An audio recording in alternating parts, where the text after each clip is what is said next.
நான் இங்க வந்து பாத்தீங்கன்னா ஹெச்னு ஒரு டேட்டா என்ட்ரி பண்ணியிருக்கேன். எனக்கு 1ன்னு வந்திருக்கு.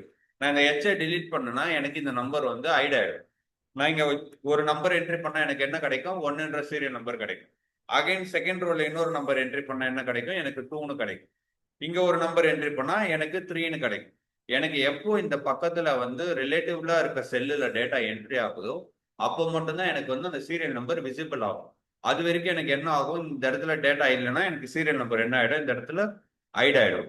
இதை நம்ம எப்படி பண்றதுன்றத இப்ப பார்க்க போறோம்.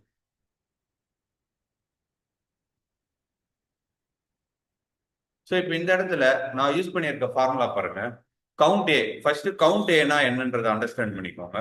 ஸோ ஈக்குவல் டு கவுண்ட் ஏ அப்படின்னா ஒரு செல்லை வந்து கவுண்ட் பண்ண போறேன். அந்த இடத்துல வேல்யூ இருந்ததுன்னா அது என்ன ஆகும்? கவுண்ட் ஆகும். நார்மல் கவுண்ட் தெரியும்ல. இப்போ வந்து நான் இந்த இடத்துல வந்து இந்த நம்பரை ஃபுல்லாவே நான் கவுண்ட் பண்றேன்னு வச்சுக்கோங்களேன். எத்தனை நம்பர் அப்படின்றது எனக்கு இங்க கொடுத்துரும். ஸோ இது ஃபுல்லா பார்த்தீங்கன்னா 10, அதனால எனக்கு 10ன்னு கிடைச்சிரும். ஸோ இந்த இடத்துல நான் அந்த கவுண்ட் எப்படி யூஸ் பண்ண போறேன் அப்படின்னா கவுண்ட் ஏக்குள்ள என்னோட ஃபர்ஸ்ட் வேல்யூவை நான் செலக்ட் பண்றேன். ஃபர்ஸ்ட் வேல்யூன்றது நான் இப்போ வந்து ஒரு பி காலம் செலக்ட் பண்ணிக்கிறேன்னு வச்சுக்கோங்க. பி காலத்தை நான் வந்து மல்டிபிள் டைம் வந்து செலக்ட் பண்ணிக்கிறேன். செலக்ட் பண்ணிட்டு இங்க என்ட்ரி கொடுக்கும்போது எனக்கு பாத்தீங்கன்னா இந்த எண்ல வந்து 0ன்னு காட்டும். ஸோ இந்த இடத்துல நான் பி என்ட்ரி பண்ணேன் அப்படின்னா எனக்கு என்ன காட்டும்? இந்த இடத்துல 1ன்னு காட்டும். இந்த இடத்துல டேட்டா இல்லாதனால 0, டேட்டா எதனா வந்ததுன்னா அது வந்து கவுண்ட் பண்ணும். ஓகேங்களா? ஸோ இப்போ இந்த இடத்துல நான் கவுண்ட் பண்ண டேட்டாவை அப்படியே காப்பி பண்ணி கீழே பேஸ்ட் பண்றேன். ஸோ இந்த இடத்துல எனக்கு என்ன பண்ண? இங்க டேட்டா என்ட்ரி பண்ணாலும் எனக்கு என்ன கிடைக்கும்? 1ன்றத கிடைக்கும். பட் எனக்கு வந்து என்ன ஆகணும்னா இந்த இடத்துல 2ன்னு எனக்கு விசிபிள் ஆகும். ஸோ எனக்கு ஃபர்ஸ்ட் காலம் 1ன்றது கரெக்ட். பட் ரெண்டாவது ரோல எனக்கு அதே ஃபார்முலா நான் யூஸ் பண்ணும்போது எனக்கு வந்து 2ன்னு வரும். அதுக்கு நான் என்ன பண்ணணும் அப்படின்னா இந்த இடத்துல இருக்கு பார்த்தீங்களா? ஸோ ஃபர்ஸ்ட் வந்து நான் என்ன பண்ணியிருக்கேன்? என்னோட ஃபார்முலால பி டூ வந்து மல்டிபிள் டைம் வந்து செலக்ட் பண்ணியிருக்கேன். ஸோ செகண்டுக்கு வரும்போது என்ன பண்ணியிருக்கேன்? பி3ன்றதை மல்டிபிள் டைம் செலக்ட் பண்ணியிருக்கேன். இந்த இடத்துல என்னோட ஃபர்ஸ்ட் செலெக்ஷன் பி2வா நான் வந்து மாத்துறேன். ஸோ பி2வா மாத்தினா எனக்கு என்ன ஆகும்? ஃபர்ஸ்ட்ல இருந்து கரண்ட் செல் எது இருக்கோ அது வரைக்கும் எனக்கு கவுண்ட் பண்ணி எனக்கு இங்க அவுட்புட் கொடுக்கும். ஓகேவா? ஸோ இந்த இடத்துல பாருங்க எனக்கு நான் 1ன்னு வச்சிருக்கேன். இந்த இடத்துல வந்து டேட்டா பார்த்தீங்கன்னா பி2ன்னு இருக்கிறதுனால எனக்கு 1ன்றது கரெக்டா கவுண்ட் ஆகுது. பட் இந்த இடத்துக்கு வரும்போது எனக்கு பி3ன்னு வராம பி2ல இருந்து அதாவது என்னோட ஸ்டார்டிங் செல்ல இருந்து என்னோட கரண்ட் செல் வரைக்கும் நான் என்ன பண்றேன்? கவுண்ட்ல கொடுக்குறேன்.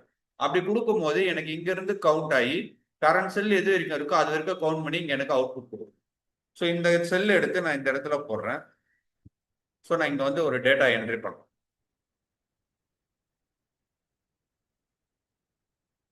ஓகேவா? ஸோ இப்போ இங்க இருக்கிறா இதுல வந்து P11ன்றது கரெக்ட். என்னோட ஸ்டார்டிங் நம்பர் என்ன பண்றேன்? P2வா கொடுக்குறேன் நான். ஸோ இந்த இடத்துல P2 கொடுத்தனா எனக்கு P2ல இருந்து P11 வரைக்கும் கவுண்ட் ஆகும். இந்த இடத்துல என்ட்ரி கொடுத்தனா எனக்கு 10ன்றது கிடைக்கும். ஸோ இதுல இருந்து இது வரைக்கும் கவுண்ட் ஆகி என்னோட கவுண்ட் பார்த்தீங்கன்னா 10. எனக்கு அவுட்புட் கரெக்டா 10ன்னு வருதா? ஸோ இந்த கான்செப்ட் தான் நம்ம இங்க யூஸ் பண்ணியிருக்கோம். பட் இந்த இடத்துல பாத்தீங்கன்னா டேட்டா இல்லைன்னா நமக்கு 0ன்னு வருது இல்ல. ஸோ இங்க இடத்துல வந்து நான் டேட்டா வந்து டெலீட் பண்றேன்.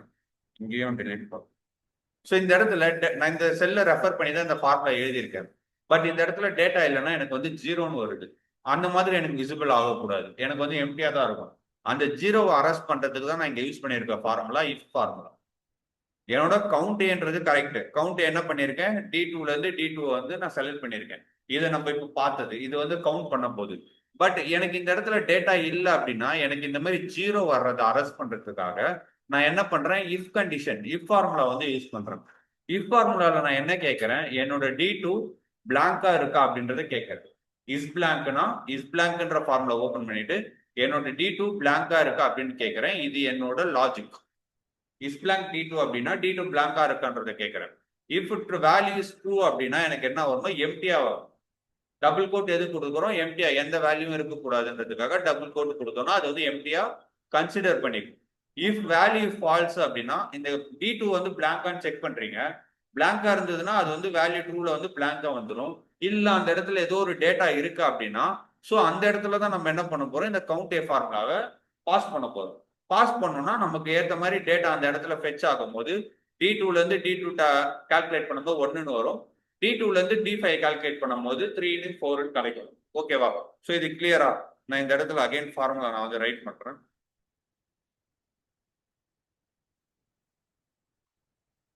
ஸோ இஃப் ஃபார்முலால என்னோட லாஜிக் டெஸ்ட் இஸ் பிளாங்க்ன்றதை ஓபன் பண்ணிட்டு நான் என்ன பண்றேன்? என்னோட டில இருக்க டி2வை வந்து கேட்கறேன்.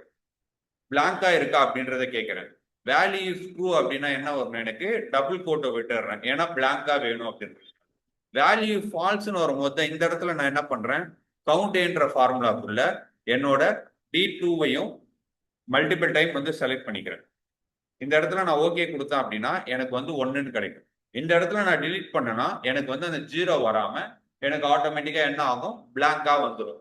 ஏன்னா நம்ம வந்து இந்த இடத்துல பிளாங்கான்னு கேட்டா பிளாங்க் வரணும்னு தானே சொல்லியிருக்கோம் ட்ரூல.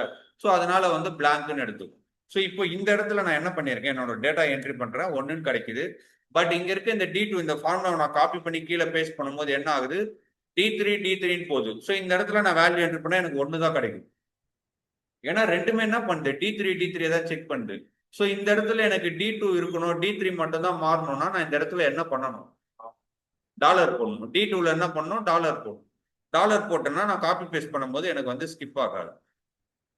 ஸோ நான் இப்போ இதை காப்பி பண்றேன், எனக்கு 2 வரும். ஸோ இந்த ஃபார்முலாவை நான் இது வரைக்கும் 10 வரைக்கும் போடுறேன். ஸோ நான் எங்க என்ட்ரி பண்றேனோ அந்த நம்பர் 3ன்னு கன்சிடர் பண்ணும். ஏன்னா கவுண்ட் பண்றோம்ல, இங்கெல்லாம் பிளாங்க் தான் இருக்கு. நமக்கு டேட்டா எங்க இருக்கோ அதை மட்டும் தான் கவுண்ட் பண்ணும். ஸோ இந்த இடத்துல போட்டீங்கன்னா உங்களுக்கு இன்னொரு வேல்யூ போட்டீங்கன்னா,